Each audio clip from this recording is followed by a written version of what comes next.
Hey guys, today gonna show y'all some optimization in this game engine.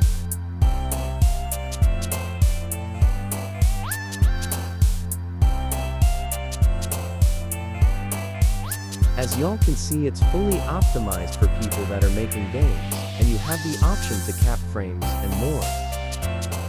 And also, the storage is only gonna take up more from the game, not the engine. And also, we added light mode. And you can customize the editor looks.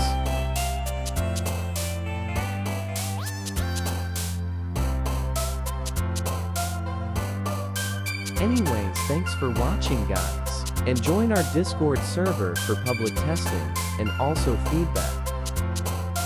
And also, there is a lot of stuff that I haven't really showed y'all anyways. Bye guys.